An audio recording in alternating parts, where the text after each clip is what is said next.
Hello everyone, and welcome back to another Solo Spooky Story. My name's Rob, and today I'll be your host. For those of you that don't know, Solo Spooky Stories are short stories presented by myself every other week, where I'll talk about a case that I find quite interesting, or something that myself or Suze wanted to talk about in a full episode, but there's just not enough content to it. Or it could be something that was submitted by one of you, our lovely listeners in the Paranormal Playground. So yeah, there's a nice bit of variety to them. In recent weeks, and I suppose months at this stage now, there's been a bit of a trend of UFO stories mostly.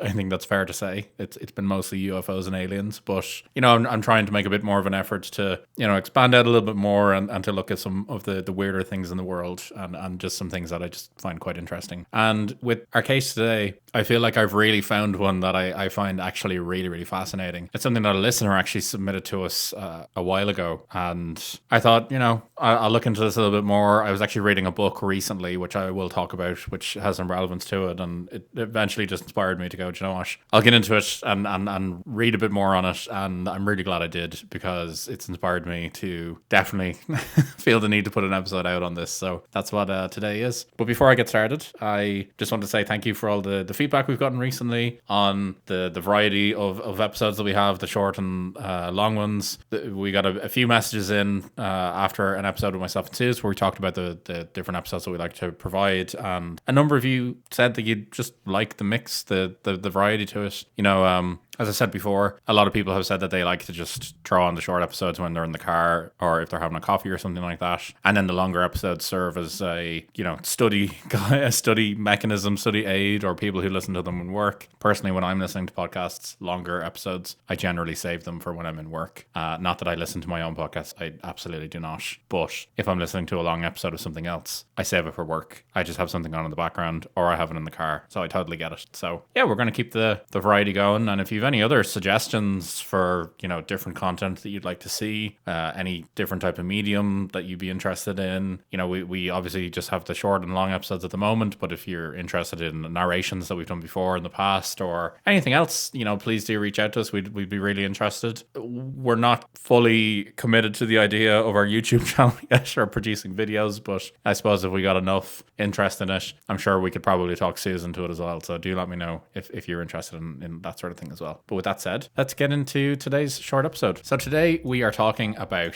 third man syndrome, or third man factor, as it's also become known. And I find this really, really interesting. This is something that as I said, was submitted by a listener. It was something that I've heard of in the past. You see it on places like Reddit pop up every once in a while, but it's not something I really pay too much attention to. I'm really glad that the listener who submitted and obviously the algorithm decided I would be interested in it, and it's provided us with an opportunity to learn more about it. So third man syndrome, or factor, for those of you that don't know, I'm probably just going to refer to it interchangeably between factor and syndrome, just FYI. But this phenomenon, for lack of a better term, it's a really interesting scenario that takes place where individuals in extreme situations have, generally it's kind of mountain climbers or people in survival situations, they talk about feeling this kind of presence or an unseen companion who provide them with comfort, support, and or guidance. And that they basically act as this kind of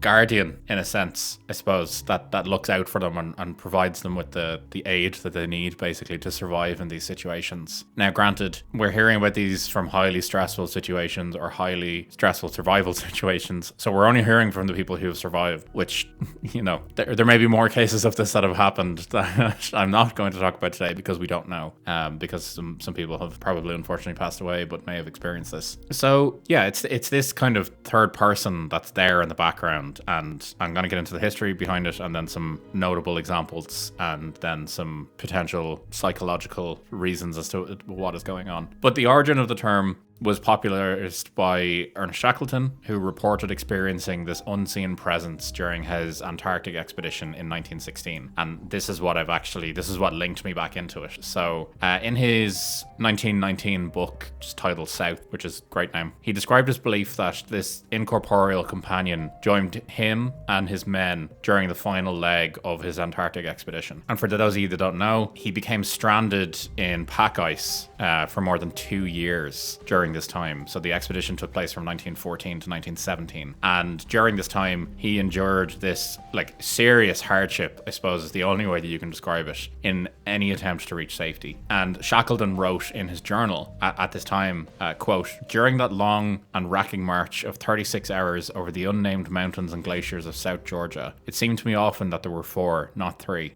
So his admission that, he experienced this phantom companion inspired other survivors of extreme hardship to come forward and share their experiences as well. And it kind of created this almost domino effect where people talk about it, these kind of famous explorers, famous people throughout history, they talk about this. So well-known adventurers like Peter Hillary, who is very famous for his expeditions in Mount Everest, Reinhold Messner is another one, and Anne Bancroft, they've all reported experiencing these phenomenon, which I find really fascinating. And what led me into this was I've been reading a book recently on an Irish explorer called Tom Crean, and he was actually involved in Shackleton's expedition and was one of the men there. So that's something that it kind of hooked me back in. I saw it mentioned talking about Tom Crean, not in this book, but it was just his biography, and I was reading, and I was just looking him up online, and I saw the mention again to this phenomena. So I was hooked at this point. So for anyone that is also interested in this period of history in the Arctic exploration and hasn't read about him, I would strongly recommend reading about Tom Crean. He's a really, really interesting man. Had some really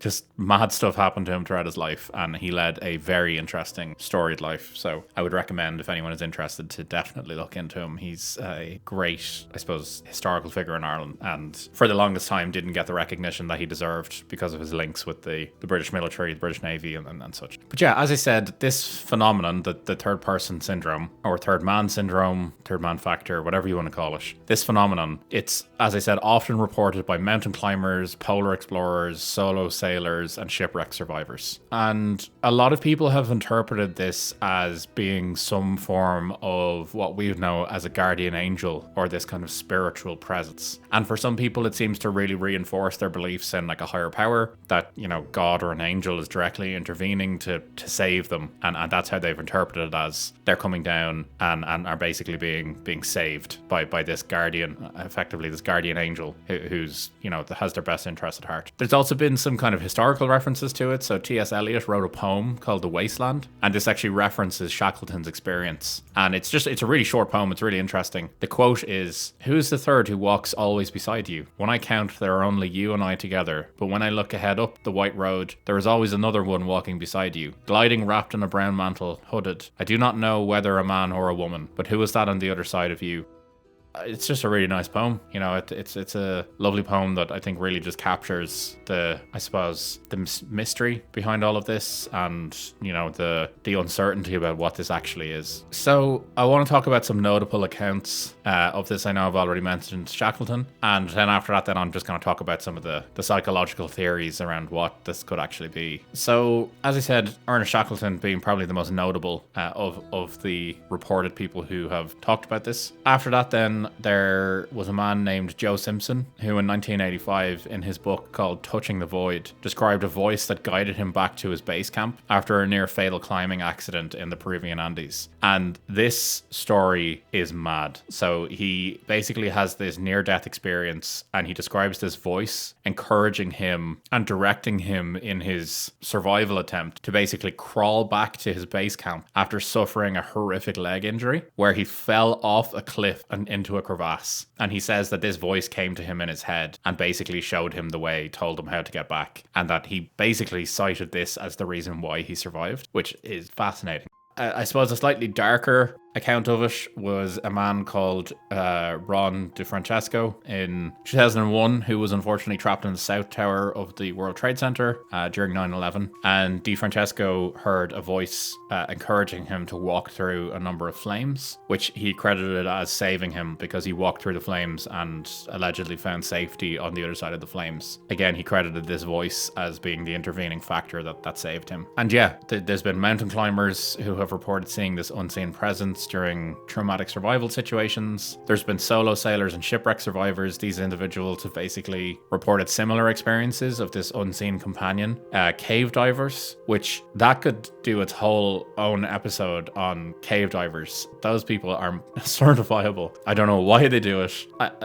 There's knowledge of certain caves that I've seen pictures of cave divers and the ones that like squeeze through really small holes. No, they are spooky on a whole other level, but they have talked about feeling a guidance navigating them as well. And then in slightly more traumatic scenarios, I suppose as well, there's been car accident survivors as well who've talked about a comforting figure who's reassured people until help arrives. The car accident survivors in particular, I saw a lot of people talking about how they felt the presence of a dead relative coming to them and supporting them, which, you know, that's inherently a sad thing, but they said that they felt comforted by the presence of a relative who had passed away, who was basically coming to tell them that it's not their time and things like that. I only saw it mentioned with the car accident survivors, but I found that quite interesting and just kind of a side point. So to round this all up, I just want to talk about some of the psychological theories behind this phenomenon. So the psychological theories basically say that, and the number one that I've seen as mentioned is disassociation, where in high stress situations, psychologists said that your mind may dissociate to protect itself from overwhelming fear and anxiety. And this dissociation can create the sensation of an external presence. Another one is stress-induced hallucinations, where extreme physical and mental stress can actually trigger hallucinations in the brain, which I find terrifying, to be fair. Like, it just, that whole concept of the brain basically just taking over the driving seat is a bit insane. And yeah, that basically this is an attempt to cope, and that it might conjure up a comforting presence to aid in survival. Two other ones that I found quite interesting is this kind of social and cultural conditioning. So that cultural and potentially religious beliefs about guardian angels or protective spirits may actually influence individuals to interpret their experiences in a specific way. And I'm going to come back to this in a second. And then the final kind of, I suppose, psychological theory is that it basically is just this survival mechanism, that the presence experienced during this phenomenon often provides practical guidance and enhances an individual's ability to survive. This support, I suppose, is viewed as a way to bolster morale, reduce feelings of isolation, and improve decision-making in critical moments. What psychologists seem to be kind of getting at is that they're saying that this is your own subconscious basically talking to you, that this is all knowledge that you already have, but it's a way of you reasoning with yourself, basically, that your subconscious is stepping in and you've basically given it a voice, that it may sound different or feel different, but it's ultimately you with this knowledge that's basically stepping through these scenarios yourself in your head, and that this gives you a form of survival. And this wouldn't be, obviously, Spooky AF without me talking about some paranormal explanations to conclude this episode. So I mentioned earlier guardian angels, and this really is the top paranormal explanation. So many people believe that the unseen presence is this guardian angel that has been sent to protect and guide individuals in time of extreme danger or distress. That it could potentially be the spirits of deceased loved ones, which I mentioned in the car accident survivors. Probably my two favorite ones that I'm going to mention to finish this is astral projection, which needs an episode all to itself. But some theories have proposed that the presence aiding people in these circumstances is actually the result of astral projection, where a person's consciousness has temporarily left their body to offer assistance to someone in need, which seems to suggest that there is an agency out there whose sole job is astral projecting themselves into dire survival situations to help others, which I'm all there for. I would love to see a film about that. And then finally, interdimensional beings. So this final explanation, I don't really need to explain it, I think, is that the presence is an interdimensional being or entity that can cross into our reality to help individuals in peril. Much like the astral projection, there's some agency or body out there whose sole purpose is helping people in survival situations, and they're astral projecting or becoming interdimensional to basically do the job, sort us out, which I absolutely love. I'm all there for it. I'm welcoming these explanations as the real ones. So astral projectioning yourself or becoming an interdimensional being, I'm all there for it. But yeah, with that said, I would absolutely love to hear your theories on this. I really want to know what you think the story is here. I just love it. It's really fascinating. And it's more kind of, when you look into it, there's more kind of accounts on Reddit and places like that. I just took the famous ones. But when you delve into it a lot more, like, there are a lot of people talking about this online and in various forums. there's news articles about it. As I mentioned, Reddit, there's YouTube videos, there's loads going on. So I'd love to hear your own thoughts on this. If you've had experiences with this and you're comfortable sharing it, that would be really interesting. You can reach out to us on Instagram at the SpookAF Pod. The same with Threads. You can get us on YouTube at the SpookAF Podcast, or you can get us at Gmail at the spookafpodcast@gmail.com. I'd love to hear from you. But with that said, I hope you're having a lovely day whenever it is that you're listening to this, and we'll see you in the next one. Take it easy, guys.